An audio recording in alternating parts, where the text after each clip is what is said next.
Hi ಎಲ್ರಿಗೂ ನಮಸ್ಕಾರ. Welcome back to my channel. ಇವತ್ತಿನ ವಿಡಿಯೋದಲ್ಲಿ ನಾನು ಬ್ಲೌಸ್ಗೆ ಯಾವ ಥರ ಹುಕ್ ಅಟ್ಯಾಚ್ ಮಾಡೋದು ಅನ್ನೋದನ್ನು ತೋರಿಸ್ತಿದ್ದೀನಿ. ಸೊ ನೋಡಿ, ಮೊದಲಿಗೆ ಅದನ್ನ ಬ್ಲೌಸ್ ಕಲರ್ ದಾರನ ತೊಗೊಂಡಿದ್ದೀನಿ, ದಾರದ ರೀಲನ್ನು. ಹಾಗೆ ನಮಗೆ ಬ್ಲೌಸಿಗೆ 5 ಹುಕ್ಸ್ ಬೇಕಾಗತ್ತಲ್ವ. ನಾರ್ಮಲಿ ಎಲ್ಲ ಬ್ಲೌಸಿಗೆ 5 ಬರೋದು, ಇಲ್ಲಾಂದರೆ ಒಂದು 4 ಬರುತ್ತೆ. ಆದರೆ ಈ ಬ್ಲೌಸಿಗೆ 5 ಬಂದಿದೆ. ಸೊ ನಾನು 5 ಹುಕ್ಸ್ ತೊಗೊಂಡಿದ್ದೀನಿ. ಹಾಗೆ ಸೇಮ್ ಕಲರ್ ದಾರದಲ್ಲಿ ತೊಗೊಂಡಿದ್ದೀನಿ. ಹಾಗೆ ನೋಡಿ, ಇದೇ ದಾರನ ನಾನು 4 ಎಳೆ ಮಾಡಿಕೊಂಡು ಸೂಜಿಯಲ್ಲಿ ಪೋಣಿಸ್ಕೊಂಡು ನೋಡಿ ಎಂಡಿಗೆ ಈ ಥರ ಗಂಟು ಹಾಕ್ಕೊಂಡಿದ್ದೀನಿ. 4 ಎಳೆ ದಾರ ಮಾಡಿಕೊಂಡು ಈ ಥರ ಗಂಟು ಹಾಕ್ಕೊಂಡು ರೆಡಿ ಮಾಡಿ ಇಟ್ಕೊಂಡಿದ್ದೀನಿ ಸೂಜಿನ. ಸೊ ಹಾಗಾಗಿ ನಾನು ದಾರನ ತೆಗೆದಿಡ್ತೀನಿ. ನಮ್ಮ ಕಡೆ ಹಳ್ಳಿಯಲ್ಲಿ ಎಲ್ಲ ಏನಾಗುತ್ತೆ ಗೊತ್ತಾ, ಬ್ಲೌಸ್ ಕಲರ್ ಮ್ಯಾಚಿಂಗು ಲೈನಿಂಗ್ ಕ್ಲಾತ್ನ ಕೊಡಲ್ಲ, ಮನೇಲಿರುವಂಥದ್ದು ಕೊಡ್ತಾರೆ. ಸಿಟಿಗಳೆಲ್ಲ ಆದರೆ ಏನಾಗುತ್ತೆ, ಸೇಮ್ ಬ್ಲೌಸು ಅದೇ ಕಲರ್ ಇರುತ್ತೆ, ಹಾಗೆ ಲೈನಿಂಗ್ ಕ್ಲಾತು ಅದೇ ಕ್ಲಾತ್ ಕೊಟ್ಟಿರ್ತಾರೆ ಸೇಮ್ ಮ್ಯಾಚಿಂಗು. ನಮ್ಮ ಕಡೆ ಎಲ್ಲ ಆ ಥರ ಕೊಡೋದಿಲ್ಲ. ಸೊ ಹಾಗಾಗಿ ಇದು ಬ್ಲೌಸ್ ಕಲರಿಂದು ನಾನು ದಾರ ಹಾಕ್ತಿದ್ದೀನಿ, ಇದು ಅಸ್ತರ್ ಕಲರ್ ಹಾಕ್ತಿಲ್ಲ. ಸೊ ಹಾಗಾಗಿ ನಿಮಗೆ ರೀಲು ಚೇಂಜ್ ಅನಿಸ್ಬೋದು. ಸೊ ಅದಕ್ಕಾಗಿ ಹೇಳ್ತೀನಿ. ಈಗ ನಾವು ಹುಕ್ಸ್ ಅಟ್ಯಾಚ್ ಮಾಡಬೇಕು ಅನ್ನೋದಾದರೆ ಮೊದಲಿಗೆ ನಾವು ಮಾರ್ಕ್ ಹಾಕೋಬೇಕಾಗತ್ತೆ. ಸೊ ಮಾರ್ಕ್ ಹಾಕೋಕ್ಕೆ ಇದು ನೋಡಿ, ಬ್ಲೌಸ್ ಏನಿರುತ್ತಲ್ಲ ಈ ಥರ, ಇದನ್ನು ಈ ಥರ ಸೆಂಟ್ರಲ್ಲಿ ಫೋಲ್ಡ್ ಮಾಡಬೇಕು. ಸೆಂಟ್ರಲ್ಲಿ ಫೋಲ್ಡ್ ಮಾಡಿ ಇಲ್ಲೊಂದು ಸ್ವಲ್ಪ ಈ ಥರ ಪ್ರೆಸ್ ಮಾಡಬೇಕು. ಪ್ರೆಸ್ ಮಾಡಿದಾಗ ಏನಾಗುತ್ತೆ, ಇಲ್ಲಿ ಮಾರ್ಕ್ ಉಳಿಯುತ್ತೆ, ಕಾಣಿಸ್ತಿರ್ಬೋದು. ಈ ಮಾರ್ಕ್ ಮೇಲೆ ಒಂದು ಮಾರ್ಕ್ ಹಾಕೊಳ್ಳಿ. ಇದು ಸೆಂಟರ್ದು, ಇಲ್ಲಿ ಒಂದು ಮಾರ್ಕು ಎಂಡಿಂದು, ಹಾಗೆ ಇಲ್ಲಿ ಒಂದು ಮಾರ್ಕ್. ಸೊ ಇವು 3 ಮಾರ್ಕ್ ಆಯಿತು. ಇನ್ನು ನಾವು ಇದ್ರದ್ದು ಸೆಂಟ್ರ್ ಒಂದು ಬರಬೇಕು, ಇದ್ರದ್ದು ಸೆಂಟ್ರ್ ಒಂದು ಬರಬೇಕಲ್ವ. ಸೊ ಅದಕ್ಕೆ ನಾವೇನು ಮಾಡಬೇಕು, ಈ ಮಾರ್ಕ್ ಮಾಡಿದ್ದನ್ನು ತೊಗೊಂಡು ಈ ಮಾರ್ಕ್ ಮೇಲೆ ಇಡಬೇಕು. ಇಟ್ಟು ಇಲ್ಲಿ ಈ ಥರ ಪ್ರೆಸ್ ಮಾಡಬೇಕು. ಪ್ರೆಸ್ ಮಾಡಿದಾಗ ನೋಡಿ, ಇಲ್ಲಿ ಕಾಣ್ತಾ ಇದೆ ಅಲ್ವಾ, ಮಾರ್ಕ್ ಬಿದ್ದಿದೆ. ಸೊ ಇದೊಂದು. ಹಾಗೆ ಇದ್ರ ಥರನೇ ಇಲ್ಲೂ ಕೂಡ ಮಾಡಬೇಕು. ಈ ಥರ ನೋಡಿ, ಇಲ್ಲಿಟ್ಟು ಈ ಥರ ಸೆಂಟರ್ಗೆ ಪ್ರೆಸ್ ಮಾಡಿದಾಗ ನಿಮಗೆ ಮಾರ್ಕ್ ಬಂದುಬಿಡತ್ತೆ ನೋಡಿ, ಈ ಥರ. ಇಲ್ಲ ನಮಗೆ ಈ ಥರ ಗೊತ್ತಾಗಲ್ಲ ಅಂದರೆ ನಾವು ಟೇಪಿಂದ ಕೂಡ ಮಾರ್ಕ್ ಮಾಡ್ಕೋಬೋದು. ನೋಡಿ ಯಾವ ಥರ ಅಂತ ತೋರಿಸ್ತೀನಿ. ಸೊ ನೋಡಿ, ಇಲ್ಲಿಂದ ನೋಡಿ 6 ಮೇಲೆ 2 ಗೆರೆ ಇದೆ ನೋಡಿ, 6 ಕಾಲಿದೆ. ಸೊ 6 ಕಾಲ್ದು ಸೆಂಟರ್ ಪಾಯಿಂಟ್ ಅಂದರೆ 3 ಮೇಲೆ 1 ಗೆರೆ ಸೆಂಟರ್ ಪಾಯಿಂಟ್ ಕರೆಕ್ಟ್ ಇದೆಯಲ್ಲ. ಸೊ ನೋಡ್ತಾ ಇರ್ಬೋದು, ಇದನ್ನೇ ನಾನು ಈಗ ಮಾಡಿ ತೋರಿಸ್ತೀನಿ. ಬೇಕಾದ್ರೆ ನೋಡ್ತಾ ಇರ್ಬೋದು, ಸೆಂಟರ್ ಪಾಯಿಂಟ್ ಕರೆಕ್ಟ್ ಇದೆ. ಸೊ ಹೀಗೆ ಈ ಸೆಂಟರ್ ಪಾಯಿಂಟಿಂದ ನಂತರ ಈ ಸೆಂಟರ್ ಪಾಯಿಂಟಿಂದ ಇಲ್ಲಿಗೆ ಇದನ್ನು ಮಾಡಿದಾಗ ನೋಡಿ, ಈ ಥರ ಮಾಡಬೇಕು. ಹೀಗೆ ನೋಡಿ, ಈ ಥರ ಸೆಂಟರ್ ಪಾಯಿಂಟನ್ನು ಈ ಥರ ನೀವು ಟೇಪಲ್ಲಿ ನೋಡಿಕೊಂಡು ಸೆಂಟರ್ ಪಾಯಿಂಟ್ನ ಮಾರ್ಕ್ ಹಾಕೋಬೋದು. ಸೊ ಈ ಥರ ಮಾರ್ಕ್ ಹಾಕೊಂಡ ನಂತರ ಈ ಕಡೆದು ನಾನು ಈಗಾಗಲೇ ಕಾಜಾ ಮಾಡ್ಕೊಂಡಿದ್ದೀನಿ ನೋಡಿ, ಕಾಜಾದು ಮನಿ ಮಾಡ್ಕೊಂಡಿದ್ದೀನಿ. ಈ ಥರ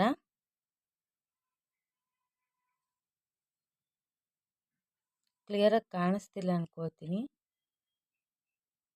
ಈ ಥರ ಕಾಜ್ ಮನಿ ಮಾಡ್ಕೊಂಡಿದ್ದೀನಿ. ಈಗ ನಾನು ಹುಕ್ ಅಟ್ಯಾಚ್ ಮಾಡ್ತೀನಿ. ಸೊ ಹುಕ್ ಅಟ್ಯಾಚ್ ಮಾಡೋದಕ್ಕೆ ನೋಡಿ, ಮೊದಲನ್ನ ಸೂಜಿಗಿನ ಈ ಥರ ನಾವು ಪಾರಾಸ್ಕೋಬೇಕಾಗತ್ತೆ.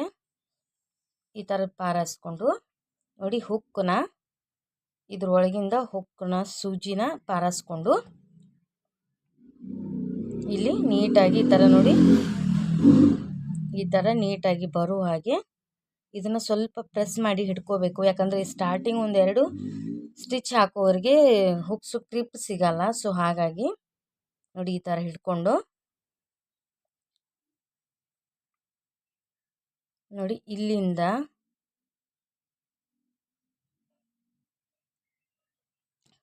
ಈಗ ನೋಡಿ, ಈ ಥರ ಈಗ ನಾವು ಹುಕ್ತು ಒಂದು ಮನೆಯೊಳಗೆ ಪಾರಾಸ್ಕೊಂಡಿದ್ದೀವಲ್ವ. ಈಗ ಪಾರಾಸ್ಕೊಂಡ ನಂತರ ಏನು ಮಾಡಬೇಕು, ಮತ್ತೆ ಈ ಥರ ಲೈನಿಂಗ್ ಕ್ಲಾತಿಂದ ಈ ಥರ ಮತ್ತೆ ಹುಕ್ಕದೊಳಗೆ ಪಾರಾಸ್ಕೋಬೇಕು. ಲೈನಿಂಗ್ ಕ್ಲಾತ್ನ ಮಾತ್ರ ತೊಗೊಳ್ಬೇಕು, ಮೇನ್ ಕ್ಲಾತ್ನ ತೊಗೊಳ್ಬಾರ್ದು. ನೋಡ್ತಿರ್ಬೋದು, ನನ್ನ ಮೇನ್ ಕ್ಲಾತಲ್ಲಿ ಯಾವುದೇ ಥರ ಸ್ಟಿಚಸ್ ಇಲ್ಲ ನೋಡಿ ಈ ಥರ ಮೇನ್ ಲೈನಿಂಗ್ ಕ್ಲಾತ್ನ ತಗೊಂಡು ಇದು ಹುಕ್ಸಿಂದು ಏನು ನಾವು ಸೂಜಿಯಲ್ಲಿ ದಾರ ಹಾಕಿರ್ತೀವಲ್ವ ಇದನ್ನು ನೋಡಿ, ಇದನ್ನು ಈ ಥರ ಸೂಜಿ ಒಳಗಿಂದ ಈ ಥರ ಹಾಕ್ಕೊಂಡು ಸೂಜಿನ ಎಳ್ಕೋಬೇಕು. ನೀವು ಜಾಸ್ತಿ ದಾರ ಮಾಡ್ಕೊಳಕ್ಕೆ ಹೋಗಬೇಡಿ, ಗಂಟಾಗುತ್ತಿರುತ್ತೆ. ಸೊ ಹಾಗಾಗಿ ಬಿಗಿನರ್ಸ್ ಇದ್ದರೆ ಸ್ವಲ್ಪ ಸ್ವಲ್ಪ ದಾರ ಮಾಡಿಕೊಂಡು ಪ್ರಾಕ್ಟೀಸ್ ಮಾಡ್ಕೊಳ್ಳಿ.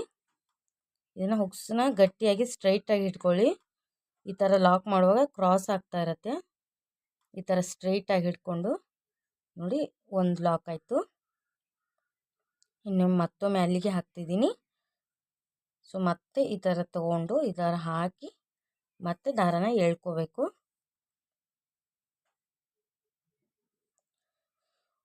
ಒಂದು ಹೋಲಿಗೆ ಈ ಥರ ಒಂದು ಹೋಲಿಗೆ 3 ಅಥವಾ 4 ಹಾಕಿದರೆ ಸಾಕು, ಜಾಸ್ತಿ ಹಾಕಕ್ಕೆ ಹೋಗಬೇಡಿ. ಸಾಕು, 4 ಹಾಕಿದರೆ ತುಂಬಾ ಗ್ರಿಪ್ ಸಿಗತ್ತೆ, ಲಾಕು ಗಟ್ಟಿ ಆಗತ್ತೆ, ಅದೇನು ವಾಪಸ್ಸು ಉಚ್ಕೊಂಡು ಬರಲ್ಲ.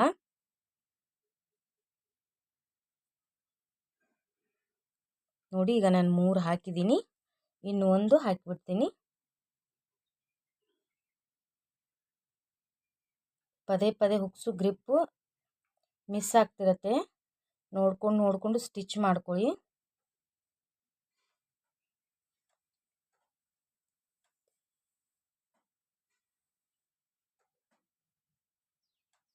ನೋಡಿ ಆಯಿತು. ಇದಕ್ಕೆ ನಾನೀಗ 4 ಸರಿಗೆ ಹಾಕಿದ್ದೀನಿ. ಹಾಗೆ ಈ ಹೋಲಿಗೆ ಕೂಡ 4 ಸರಿಗೆ ಹಾಕಬೇಕು. ನೋಡಿ, ಇಲ್ಲಿಂದ ಇಲ್ಲಿ ತಗೊಂಡು ಇದೇನಿರತ್ತಲ್ವ ಹುಕ್ಸ್ ಮಣಿ, ಈ ಥರ ಇದರಲ್ಲಿ ಪಾರಾಸ್ಕೊಂಡು ನಿಧಾನವಾಗಿ ಈ ಥರ ಸೂಜಿನ ಎಳ್ಕೋಬೇಕು.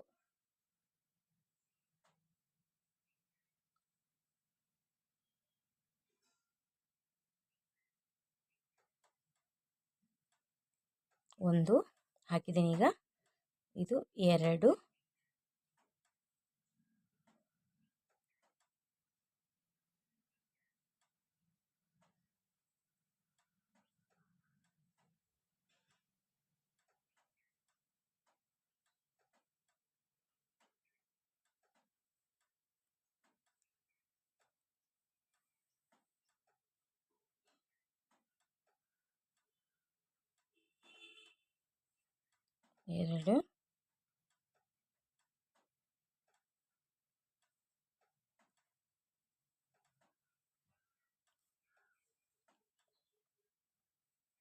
ನೋಡಿ ಈ ಥರ ಗಂಟಾಗ್ತಿರತ್ತೆ, ನೋಡಿಕೊಂಡು ನಿಧಾನವಾಗಿ ಹಾಕ್ಕೊಳ್ಳಿ.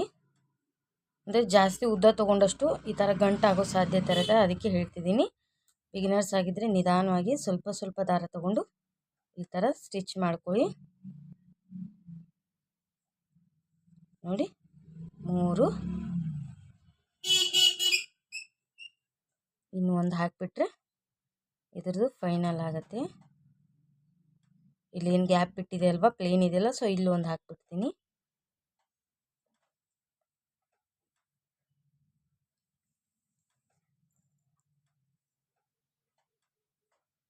ನೋಡಿ ಫೈನಲ್ ಆಯಿತು. ಇದಕ್ಕೆ 4, ಇದಕ್ಕೆ 4, ಇದಕ್ಕೆ 4 ಹಾಕಿದ್ದೀನಿ.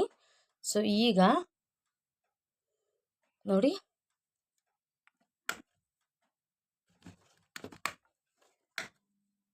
ಇನ್ನು ಇಲ್ಲಿ ಈ ಗ್ರಿಪ್ ನಾಟು ಫಿಟ್ ಮಾಡಬೇಕಲ್ವ, ಸೊ ಅದಕ್ಕೆ ಏನು ಮಾಡಬೇಕು, ಇಲ್ಲೇನು ನಾವು ಮಾರ್ಕ್ ಹಾಕಿರ್ತೀವಲ್ಲ, ಇಲ್ಲಿಂದ ಒಂದು 1/2 ಇಂಚಿನಷ್ಟು ಬಿಟ್ಟು ಒಳಗಡೆ ಈ ಥರ ನೋಡಿ, ಇಲ್ಲಿ ಜಾಸ್ತಿ ಸಿಗುತ್ತೆ ನೋಡಿ, ಈ ಥರ ನಿಮ್ಗೆ ತೋರಿಸ್ತೀನಿ ನೋಡಿ. ಇಲ್ಲಿಂದ ಇಷ್ಟು ದೂರ ಬರಬಾರ್ದು, ಇಲ್ಲಿಗೆ ಬರಬೇಕು ನೋಡಿ, ಇಲ್ಲಿಗೆ ಒಂದು 1/2 ಇಂಚ್ ಅಷ್ಟೇ ಈ ಥರ ಇದನ್ನು ಎಳ್ಕೋಬೇಕು. ಯಾವುದೇ ಕಾರಣಕ್ಕೂ ಮೇನ್ ಕ್ಲಾತಿಗೆ ಸೂಜಿನ ಹಾಕೋಕೆ ಹೋಗಬೇಡಿ. ನೋಡಿ, ನಂದು ಯಾವುದೇ ಥರ ಸ್ಟಿಚಸ್ ಬಿದ್ದಿಲ್ಲ ಮೇನ್ ಕ್ಲಾತಿಗೆ. ನಾವು ಹುಕ್ ಅಟ್ಯಾಚ್ ಮಾಡಿದ್ದು ಸ್ಟಿಚ್ ಮಾಡಿದ್ದು ಗೊತ್ತಾಗಬಾರ್ದು. ಸೊ ಈ ಥರ ಆಯಿತು. ಈ ಥರ ಆದಮೇಲೆ ಮತ್ತೆ ಇದ್ರೊಳಗಡೆ ಈ ಥರ ಮತ್ತೆ ಅದೇ ಆಗಲೇ ನಾನು ಎಲ್ಲಿ ಸೂಜಿ ತೆಗ್ದಿದ್ನಲ್ಲ, ಮತ್ತೆ ಸೂಜಿ ಅಲ್ಲಿ ಹಾಕಿ ಇದನ್ನು ಈ ಥರ ಲಾಕ್ ಮಾಡಿ, ಮತ್ತು ಈ ಹುಕ್ ಏನು ಹುಕ್ಕಿದು ಬಾಯಿ ಇದೆ ಅಲ್ವಾ, ಸೊ ಇದು ನೋಡಿ ಹುಕ್ಕು ಒಳಗಡೆಯಿಂದ ಹಾಕ್ಕೊಂಡು ಇದನ್ನು ಸೂಜಿನ ಎಳ್ಕೊಳ್ತೀನಿ. ನೋಡಿ ಈ ಥರ ಎಳ್ಕೊಂಡಾಗ ಏನಾಗುತ್ತೆ ನೋಡಿ, ಇದು ಲಾಕ್ ಆಯಿತು ನೋಡಿ, ಈ ಥರ ಲಾಕ್ ಆಯಿತು. ಸೊ ಈ ಥರ ಲಾಕ್ನ ಇಲ್ಲಿ ಒಂದು 3 ಸರಿಗೆ ಲಾಕ್ ಮಾಡಬೇಕು. ನಾನೀಗ 1 ಸರ ಮಾಡಿದ್ದೀನಿ ನೋಡಿ. ಮತ್ತೆ ಇದು 2ನೇ ಲಾಕು,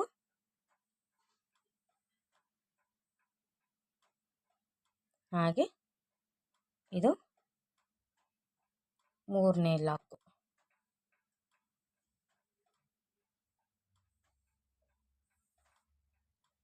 ಇಂದು ಬಟ್ಟೆ ಒಳಗೆ ಬರಬೇಕು ದಾರ ನೋಡಿ, ಈ ಥರ ಒಳಗಡೆಯಿಂದ ಬಂದು ಅಟ್ಯಾಚ್ ಆಗಬೇಕು.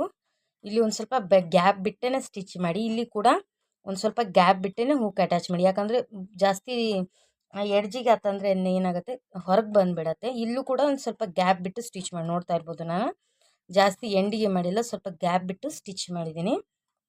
ಈ ಥರ ನೀವು ಕೂಡ ಸ್ಟಿಚ್ ಮಾಡ್ಕೊಳ್ಳಿ. ಸೊ ಈಸಿಯಾಗಿ ಹೇಳ್ಕೊಟ್ಟಿದ್ದೀನಿ. ಈ ವಿಡಿಯೋ ಇಷ್ಟ ಆದರೆ ಪ್ಲೀಸ್ ಒಂದು ಲೈಕ್ ಕೊಡಿ, ಹಾಗೆ ಹೊಸದಾಗಿ ನೋಡ್ತವ್ರು ನನ್ನ ಚಾನಲ್ನ ಸಬ್ಸ್ಕ್ರೈಬ್ ಮಾಡ್ಕೊಳ್ಳಿ. ಇದೇ ಥರ ತುಂಬಾ ಯೂಸ್ಫುಲ್ ಆದಂಥ ವೀಡಿಯೋಸ್ಗಳು ನನ್ನ ಚಾನಲ್ಲಿ ನಾನು ಹಾಕ್ತಾ ಇರ್ತೀನಿ. ಸೊ ವಿಡಿಯೋ ನೀವು ಆಲ್ ಅಂತ ಸೆಲೆಕ್ಟ್ ಮಾಡಿ ಸಬ್ಸ್ಕ್ರೈಬ್ ಮಾಡಿಕೊಂಡ್ರೆ ನಾನು ಮಾಡೋವಂಥ ವೀಡಿಯೋಸ್ಗಳು ನಿಮಗೆ ನೋಟಿಫಿಕೇಷನ್ ಬರುತ್ತೆ, ನೀವೇ ನೋಡ್ಬೋದು. So okay friends, bye. ಮುಂದಿನ ವೀಡಿಯೋದಲ್ಲಿ ಮತ್ತೊಂದು ಕಂಟೆಂಟ್ ಜೊತೆಗೆ ಬರ್ತೀನಿ. Bye. Thank you for watching.